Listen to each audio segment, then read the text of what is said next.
আপোনালোকক অনুৰোধ জনাইছো যেহেতু কেন্দ্রতো সরকার আছে অসমতো সরকার আছে যদি হামিদ আহমেদক আপোনালোকে জিকাই দিব পারে তেতিয়াহলে ইয়াতেও সরকার হব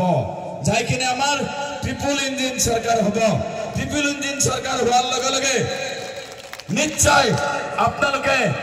কিমান উন্নয়ন হব সেইটো আৰু কব নালাগে হয়তো যিখিনি শিক্ষিত সমাজ বাহিৰত কৰে সেইখিনি কেতিয়াও কব নালাগে সিহঁতে গম পাই গৈছে যে নিশ্চয় কিমান উন্নয়ন হব যোৱাকালি মই এইটো ৰাস্তা দি পিছফালে দি গৈছিলো তিনিটা ঘৰৰ মাজেদি সোমাইছো কাৰণ ৰাস্তা দি গাঁত হৈ আছে মানুহৰ ঘৰৰ মাজেদি যাব লাগে নিশ্চয় গম পাই আপোনালোকে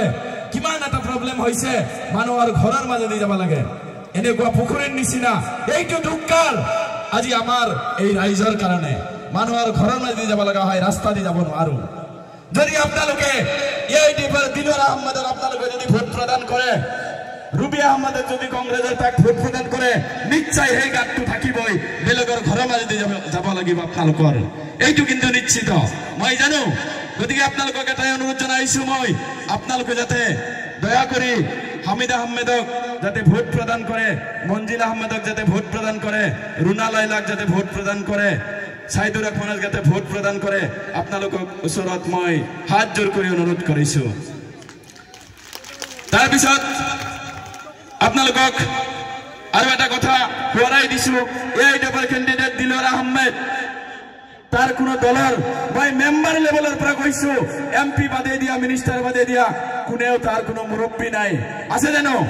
কোনো মুৰব্বী তার নাই তাতে ভোটটো দিলে কি উন্নয়ন হ'ব আপোনালোকে কওকচোন কোনো উন্নয়ন নহয় ভোটটোহে বেয়া হ'ব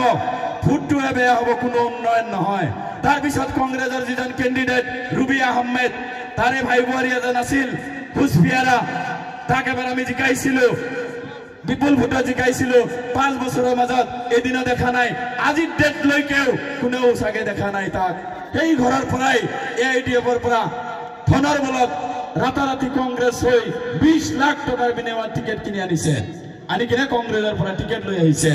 গতিকে সেইজন প্ৰাৰ্থীক যদি আপোনালোকে ভোট প্ৰদান কৰে তেতিয়া হলে সেই পইচাটো হি উঠাব নে আপোনালোকৰ মাজত কিবা উন্নয়ন কৰিব পাৰিব আপোনালোকে কক ৰাইজ কোনো উন্নয়ন নহয় গতিকে আপোনালোকক মই এটা হোৱাৰাই দিছো আজিকালি হয়তো যত বিজেপিৰ এডিপিৰ মিত্ৰজোঁটৰ চৰকাৰৰ মেম্বাৰ আছে এমএলএ আছে পঞ্চায়ত আছে তাত আপোনালোকে লক্ষ্য কৰিব কোনো ৰাস্তা ঘাট কৰিবলৈ বাকি নাই অল ইণ্ডিয়াৰ ভিতৰত যদি ৰাস্তা ঘাট কৰিবলৈ আছে নন্দিতাৰ সমষ্টিত আছে অল ইণ্ডিয়াৰ ভিতৰত পিছ পৰি আছে ৰাস্তা ঘাট গতিকে আপোনালোকক এটাই অনুৰোধ জনাইছো হামিদ আহমেদক ভোট প্ৰদান কৰিবনে ৰাইজ কৰিবনে হামিদ আহমেদৰ কাৰণে 3টা দিন আছে অহা 3 দিন এই 3 দিনত সকলে ওলাই যাবনে ঘৰে ঘৰে ৰাইজৰ উন্নয়নৰ স্বাৰ্থত ওলাই যাবনে ঘৰে ঘৰে মই আৰু এটা কথা কৈছো আপোনালোকক হয়তো আমি কংগ্ৰেছত ভোট দি আহিছো তথাপিও কিন্তু আমি অৰুণোদয় পাইছো পিএম কিষাণ পাইছো মাইনাছ শ্ৰেণী পাইছো বহুত কিবা কিবা পাইছো আমি যদি আমি এই চৰকাৰৰ পদুম ফুলত ভোট দিও নিশ্চয় এতিয়া যদি 10টা পাইছো তেতিয়া হলে আমি 1000টা পাম গতিকে আপোনালোকক অনুৰোধ জনাইছো উন্নয়নৰ স্বাৰ্থত মই কোনো দল বিদলৰ কথা কোৱা নাই যদি কংগ্ৰেছৰ মানুহ আছে এডিএফৰ মানুহ আছে মই হিহঁতক বেয়া নাপাওঁ কাকো নকওঁ যে তুমি ভোট দিয়া নাই কেৱল এটাই কথা উন্নয়ন হ'ব লাগে যিকোনো মানুহে হামিদ আহমেদক ভোট দিয়ক উন্নয়ন কৰক ৰাস্তা ঘাট বনক দলং বনক আঁচনি লওক আপোনালোকৰ ওচৰত এইটোৱে মোৰ অনুৰোধ এইখিনি কৈ মই মোৰ বক্তব্য সামৰণি মাৰিছো